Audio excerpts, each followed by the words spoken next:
Assalamualaikum warahmatullahi wabarakatuh.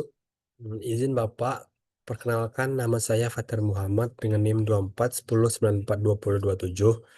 Baik, di sini saya akan menjelaskan tentang pencemaran udara yang telah saya dapatkan dengan berbagai sumber yang saya dapatkan. Baik, pertama itu kenapa kita harus mengetahui tentang sejarah? Seperti yang kita tahu, eh, dengan mempelajari sejarah itu adalah bentuk menghargai pendahulu kita melakukan yang telah menciptakan sejarah, baik itu sejarah yang baik ataupun sejarah yang buruk. Di sini kita membahas tentang sejarah pencemar udara.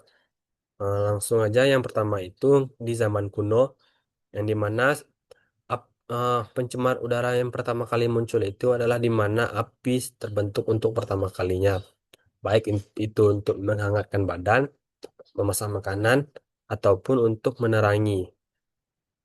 Selanjutnya itu revolusi industri di abad ke-18. Di sini para pabrik-pabrik sudah bermunculan sehingga eh, asap-asap itu sudah mulai banyak, tidak seperti zaman kuno. Lanjut itu pada awal abad ke-20, kesadaran akan dampak pencemaran udara sudah mulai sedikit meningkat.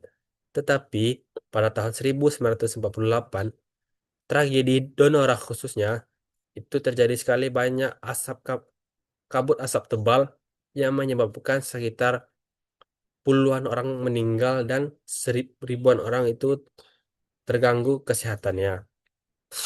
Lanjut ke pertengahan abad ke-20, di sini sudah terbentuk regulasi dan kebijakan. Banyak negara mulai mengadopsi regulasi untuk mengatasi pencemaran udara. Contoh awal abad ke-21, di sini terjadi pertumbuhan populasi dan urbanisasi yang cepat, menyebabkan peningkatan emisi dari kendaraan, industri, dan pembangkit listrik. Selanjutnya ini pada saat ini atau zaman sekarang, kesadaran lingkungan tentang kesadaran global, pencemaran udara, dan perubahan iklim semakin meningkat. Banyak negara berkomitmen untuk mengurangi emisi lebih dan ingin beralih ke energi terbarukan. Contohnya, inisiatif Perjanjian Paris bertujuan untuk mengurangi emisi gas rumah kaca secara global. Teknologi yang baru seperti kendaraan listrik yang sangat membantu sekali tentunya dan juga adanya energi terbarukan. Oke, lanjut ke sumber pencemar udara. Terdapat dua, yaitu sumber alam, contohnya kebakaran hutan, gunung meletus, dan debu pasir. Di sini kita tidak bisa memprediksi ataupun mencegah terjadinya jika sumbernya itu alam. Kita hanya bisa menanggulangi secara cepat dan juga nanti bisa kalau ada teknologi yang sangat canggih itu bisa memprediksi kapan terjadinya gunung meletus ataupun kebakaran hutan. Yang kedua itu ada antropogenik atau ulah manusia. Contohnya itu dari industri, asap kendaraan, eh, maaf di sini sepertinya kurang. Dan juga nanti itu ada gas rumah kaca. Ini adalah akibat dari manusia atau efek dari manusia. Lanjut di jenis-jenis. Di sini saya membagi tiga. Yang pertama itu ada wujud gas, contohnya itu karbon dioksida dan juga di ozon. Terus ada partikulat, contohnya debu, asap, PM10 dan PM2,5. Dan juga uap.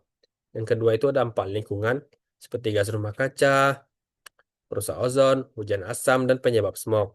Ini memiliki dampak seperti pemanasan global, berlubangnya ozon, radiasi, dan UV yang tinggi.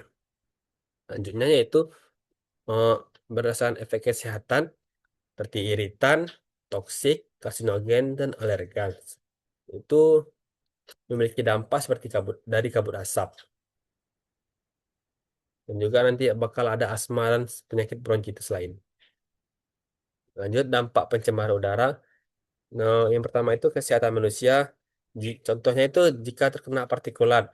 Paparan jangka panjang terhadap PM2,5 contohnya dapat menyebabkan penyakit jantung, stroke, dan kanker paru-paru.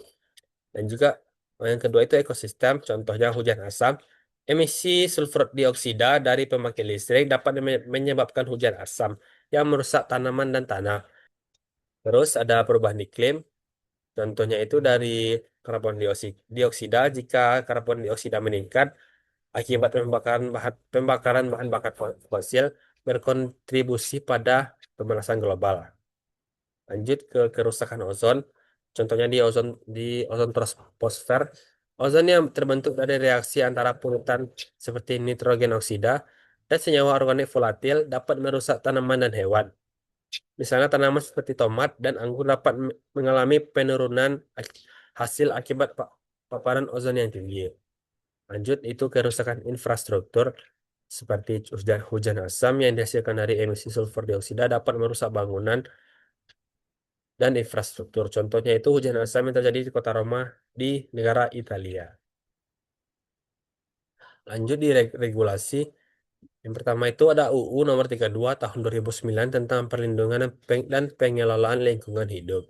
Tujuannya yaitu menyelenggarakan perlindungan dan pengelolaan lingkungan hidup yang berkelanjutan agar dapat mendukung pembangunan berkelanjutan.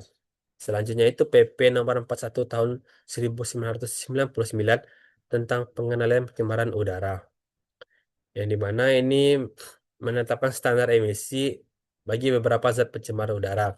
Selanjutnya itu ada Permen LH Lingkungan Hidup nomor 12 tahun 2010 tentang pelaksanaan pengendalian pencemaran udara di daerah. Di sini menetap di sini menetapkan tata cara pelaksanaan pengendalian pencemaran udara di tingkat daerah mencakup peran pemerintah daerah dan partisipasi masyarakat. Baik, sekian dari presentasi yang saya sampaikan. Mohon maaf jika ada kekurangan. Saya tutup. Assalamualaikum warahmatullahi wabarakatuh.